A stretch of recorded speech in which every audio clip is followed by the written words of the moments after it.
we about to make some serious topic around this mess. I'm not the type of person who creates a serious topic.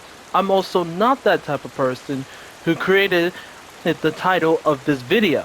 And I'm also not the type of person that will play any type of game that starts with the term woke.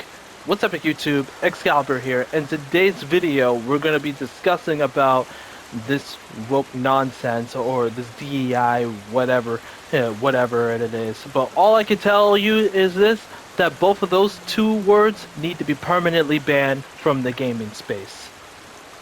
If you haven't heard about the news of Sony, they recently had to shut down Concord for good, and for good riddance. It's basically Overwatch, but even worse. We like to call it Woke Watch, basically.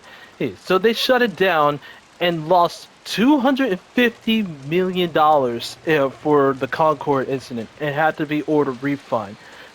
Isn't that kind of crazy? But then again, we're not surprised about it, or nor is I not surprised about it. I remember I was about to download the game called Pokemon Go.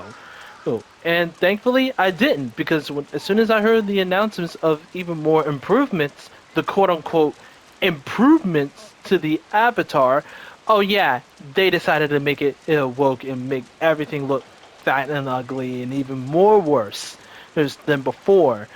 Yeah. And then you have a massive amount of layoffs later on then, which we all are not surprised by that one, and based off of how ridiculously stupid that was a stupid idea.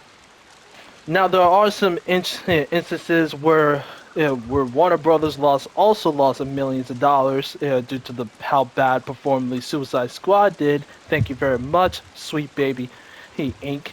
But really, this is brought up to the topic where, please, the term called woke or DEI nonsense, and I feel like for this hot topic, all that needs to go away or be permanently banned. At least that for an issue. You can't attract players who wants to play your game if it's going to be about woke or making characters fat and ugly. That is not how you're going to make money. That's how you lose billions. That's the reason why we say get woke. You go woke, you're gonna go broke. That's the rules of society currently. Now I do want to mention one more list of this priority. Hey, remember when Black Myth Wukong and before it came out, and then there was an IGN journalist that wants to review the game. Oh yeah, apparently that IGN journalist, quote-unquote journalist, was woke and wanted to slander Black Myth Wukong. Oh, how the tide has turned. And yep, the monkey says, nah, I win. Sold 10 million copies. He's in like 3 days. Oh yeah, oh yeah. Audience, they don't anything. Hey, look at other games like Elden Ring, Stellar Blade, even one of my favorite games, Tekken, Street Fighter, everything else, etc., etc.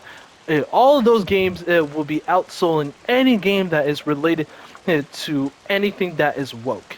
So, which brings up the message on my next one. Now, to wrap up this video, I'm going to have to call out a little bit of the gaming journalists. Not all the gaming journalists is bad, but I know some of y'all who are gaming journalists that are actually good, to be honest. Guys like Paul Tassi, for example. But let's get this one straight.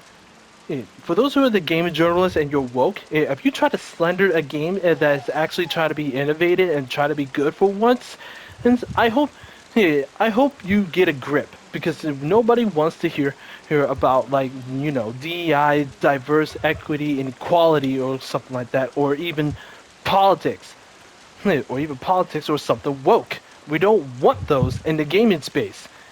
And plus, to use Sony, as much now, if you're listening to this video, I just want to let you know I still love you guys. I really love your games. Your games become bangers after bangers after bangers over the years since I was a baby times. But but this is but this isn't it. Nobody wants a woke game, and trust me, nobody does it. Because the moment they go woke, they go broke. That's how you lose millions. I don't think this is a hard decision. Well, guys, that's it for the video. Hope you guys enjoy because I know my outro is garbage as always, and as always, see ya.